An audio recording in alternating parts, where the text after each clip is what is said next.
All right, well, let's move on. We got our last topic here. We're gonna predict our season awards, or we're making our season award picks rather. So starting off with MVP, the top three guys in my mind, I think in everyone's mind, obviously, is Nikola Jokic, Joel Embiid, and Giannis Antetokounmpo. It just depends on where you have them ranked from there, but in my opinion, it's Nikola Jokic. He's just dominated in every statistical category. He's the first guy to 2,000 points, 1,500 rebounds, and 500 assists in a season. So, I mean, just incredible. Like the fact that he is averaging 8 assists as a big man is insane. No one else has their hands in the pot of their team as much as Nikola Jokic does. I don't know how much further you want me to go in on him, but why don't you let me know who your MVP pick is? Yeah, I know all three same guys. My MVP is different, and it's nothing against Jokic. He's great, certainly accomplished something great, but Giannis is my MVP. Might be a little bit of favoritism too, but not so much. Like I wasn't thinking he was my MVP until like this last stretch where they've had all these tough games, and he showed he was the best player on the court every game because he turned out and they won every important game. And to me, like that matters so much, just like record. And I know it's not essentially Jokic's fault, their record, because the best two players have been injured. Second best player all season really he had to deal with was Aaron Gordon. His team would not be in the playoffs right now if he they wasn't wouldn't. playing. So. I'm also not convinced though that the Bucks would be in the playoffs without Giannis.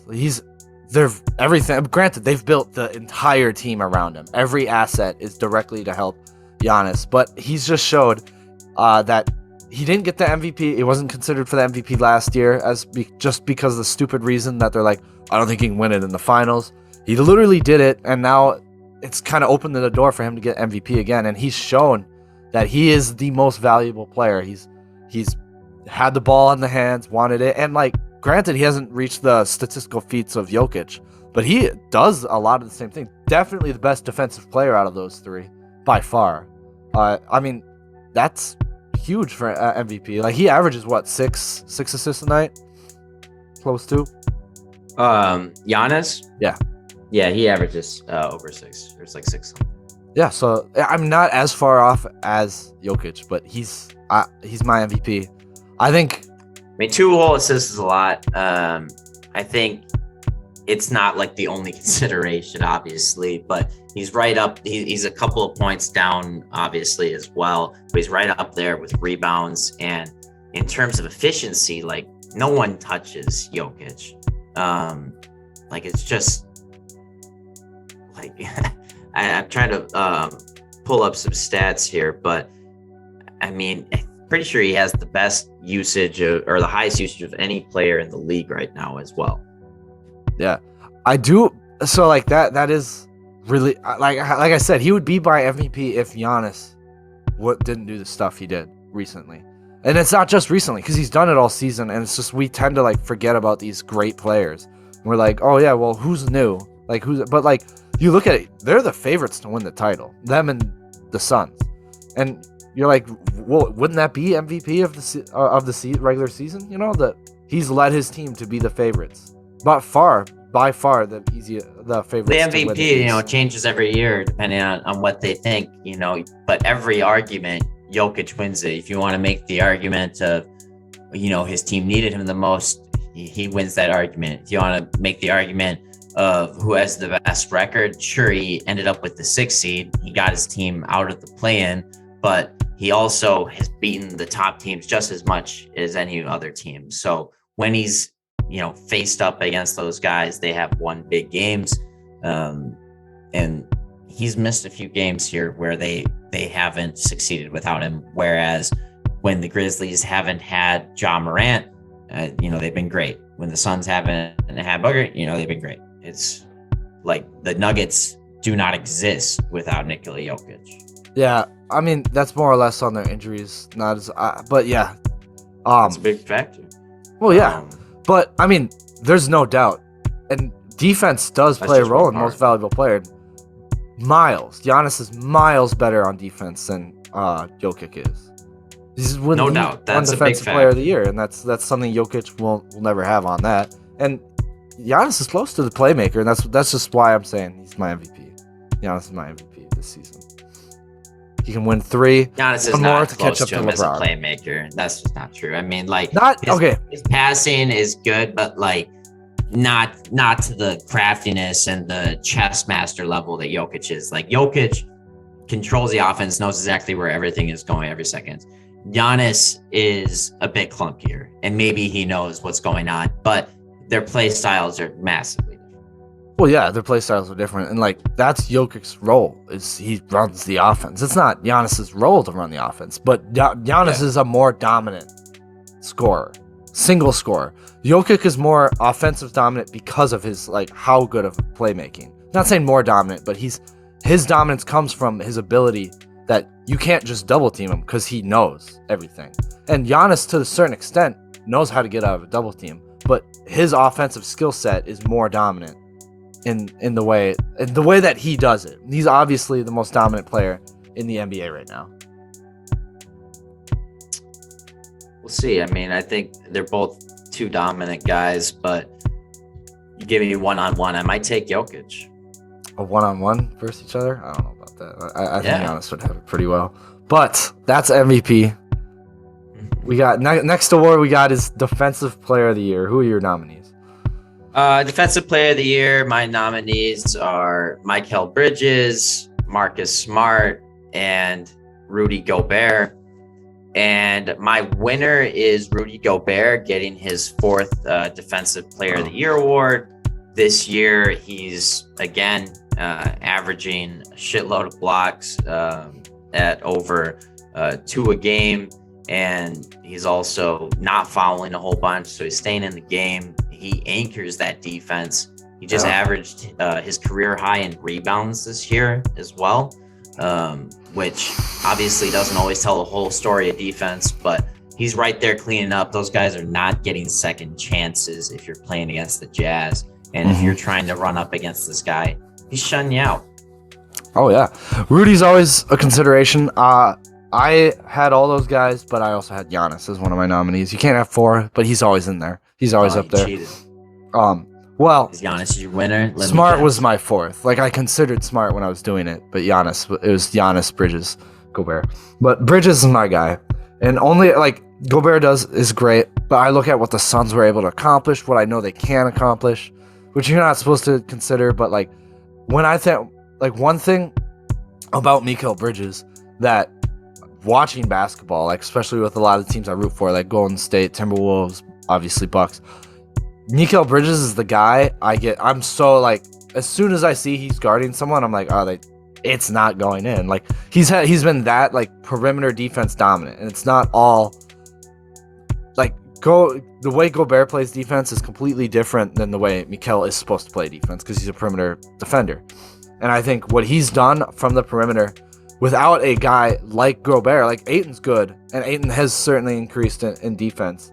But I think Mikal's effect on that team it's really, like, him along with what Chris Paul does. It's insane. And I think he's deserving of Defensive Player of the Year this year. Yeah, I mean, I think there's a good chance that Bridges could win it or Marcus Smart, simply because there's voter fatigue with Rudy Gobert and big men in general. Yeah. Bam Adebayo is also a guy worth consideration. Injuries probably left him out. Yeah, injury is kind of the big thing for him. I think if he played more, he'd definitely be more cemented as a favorite potentially. But it's just tough with Rudy Gobert when his team was one of the best defenses in the league. He's getting a ton of rebounds and blocks, and it's the same thing. It's been the last couple of years when he's won the award. So it's like, well, if he won it with, like, worse stats, how can he not win it this year? Yeah, it's just what Mikal has done solely from the perimeter defense to affect their defense.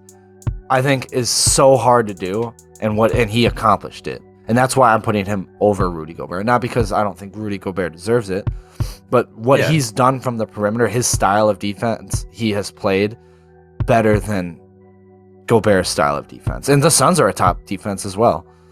Yeah, no, I mean, they're great. The Suns have tons of great defenders that help Mikal, outside of just having like them not having a Rudy Gobert, but they do have Ayton, who's good. But they've also got good guys on the perimeter that helps Mikal Bridges, so he doesn't have to pick up the slack of shitty teammates too often. Right, but that's not his role. Isn't to like help out as often. Yeah, but that's other guys' role in the league. You know, that's Rudy Gobert's role. That's Gobert's role. That's Marcus Smart's role. Like that is a lot of guys' role because it's not easy to find good defenders in this league or find guys that lockdown play well defenders. In the system. But great reason why you got lockdown elite defenders here growing well in Phoenix is because of who they have running the show. Yeah, Monty's great, but yeah. Let's move on to the most improved award. I feel like this is probably like the biggest like gray award where it could so many guys could get mentioned, and really there's no clear front runner, I don't think. But who do you have most improved? I have Darius Garland here. He improved from 17 to 21 points per game. Other guys that could consider are John Morant and Miles Bridges. Mm-hmm. But I give it to Darius Garland because he helped pull Cleveland out of the gutter. They made it to the playoffs first time without LeBron. And he went from 85% shooting from the free throw line to 89%. And he went from 3-point percent of 39 to 38. So took a step back there, but he was taking 2 more attempts. So still very good. His rookie season, he was shooting 35% from 3. So overall, love seeing him above 38%. And this is a guy that led this team. He controlled things. He had almost 9 assists. Like arguably, he made an all-star this season. And arguably was like a top 5 point guard, or inarguably was top 5 point guard in the East, maybe in the league total this year. Yeah, I agree with you. I was thinking you would have someone else, but yeah, Darius Garland. For all the reasons you said. They had a really hot start. They were the 2nd seed going into what was it? They were like the 2nd or 3rd seed going to the All-Star break. They fell off. It happened. Yeah, they were in the 4th for a while too. Yeah. But yeah, they fell off once Allen got hurt. Yeah, but he's a huge reason, if not the biggest reason, why they made it to the play-in tournament. And I think they're only going to get better from here. But one of the nominees that you mentioned, John Morant, he's improved a lot. I wouldn't consider him in my most improved. I also have Jordan Poole as a nominee. He started off hot, fell off, but then he picked it back up once Steph Curry got injured. I think that's totally worth mentioning. He's been great. He's been awesome. Yeah. No, he's had a good season, a little bit up and down, but overall for the growth, you love to see it. Yeah. Good young player for Golden State there. John Moran, I've seen a lot of buzz around him. Seems like some voters might go with him, but I just don't see it happening because he didn't really ascend to the superstar status enough to get it based on where he was before. Because you're the 2nd overall pick, you're supposed to be here to some certain degree. Yeah. Like Darius Garland, he was a lottery pick too, but he was a 4th pick. Way more people know who John Morant is than Darius Garland. Yeah, and Darius Garland alone, like his 4th pick alone, he only played 5 college games. Like he was seen as a risky pick as it was, and he turned out to be. So yeah, but the tangibles were there.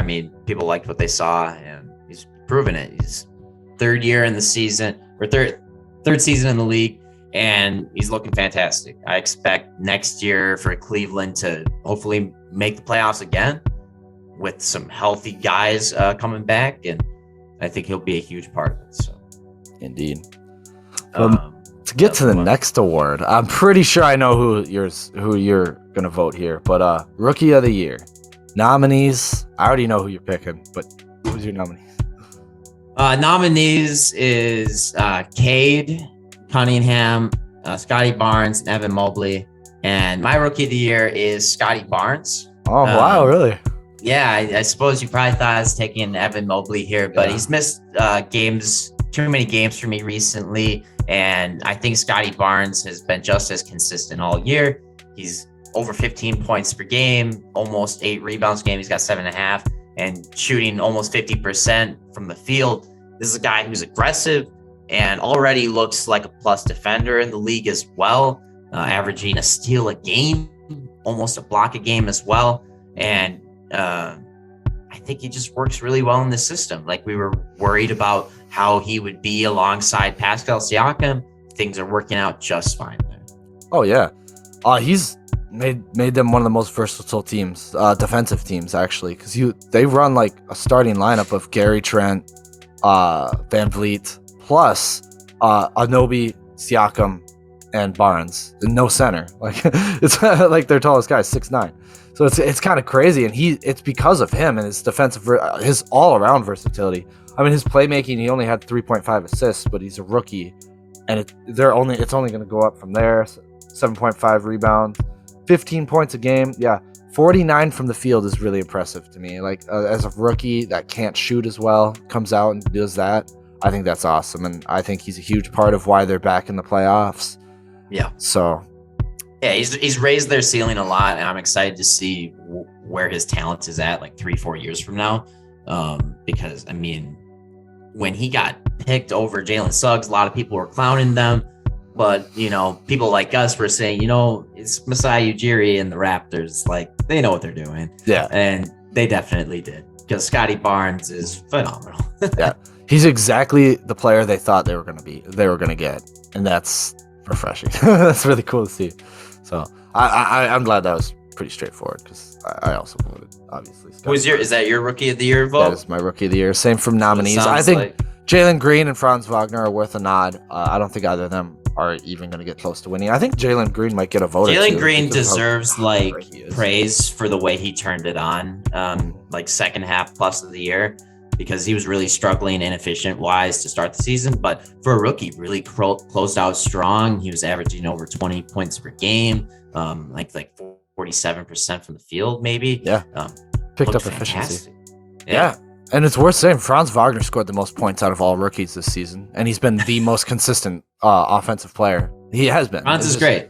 It's just kind of no other real stats, and it's just kind of, he's just been a scorer for the Orlando Magic, and that's why he's not. Yeah, Franz is really promising. I think you got a couple of solid players with him and Suggs. I'm curious to see where Suggs lands next year in terms of his performance. He needs to bounce back a little bit, but played a lot better playing next to Fultz there. Yeah, Suggs might turn it around next season, because Fultz has been awesome coming back. Certainly, I think he's been playing better than Cole, and apparently Suggs he does better next to Fultz, because Fultz is great. Knows what he's doing. He's a talented player. He's just had to get over that terrible thoracic outlet syndrome, and hopefully he can get his feet under him after that torn ACL now too, and hopefully he's able to get something going with these guys. Oh yeah, for sure.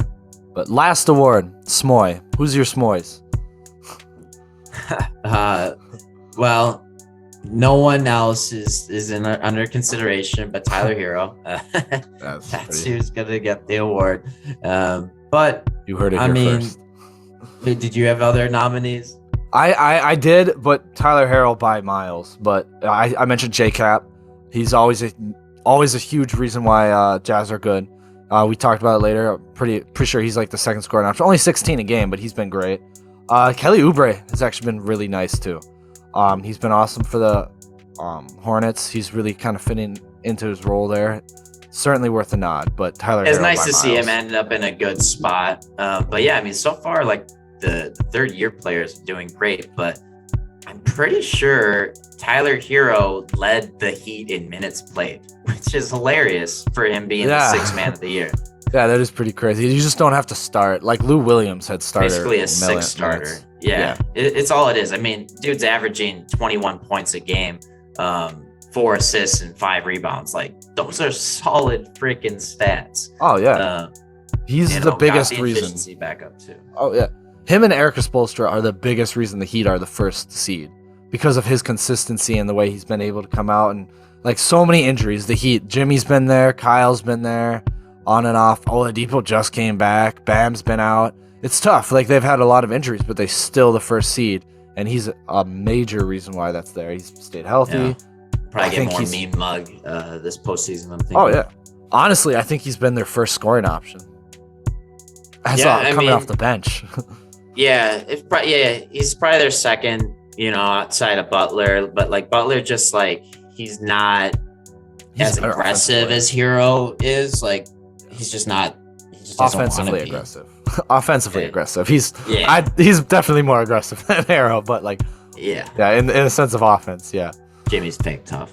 Jimmy's Yeah, but Tyler Hero's gonna win this award. I mean, yeah, that's it. That's I mean, the last three are pretty straightforward, but those first three, we'll see how they go. But yeah, you wanna talk about the Wolves game?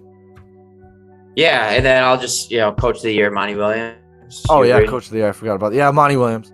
Taylor Jenkins certainly worth a nod. Ty Lue has been great. Those off the top of my head, those three would be my nominees. But Monty's definitely deserving of coach of the year. You're right. Yeah, the guy getting to Monty. Yo, it's Alec here with Strictly Ball Business. Make sure to subscribe and view our next video that pops up in your queue.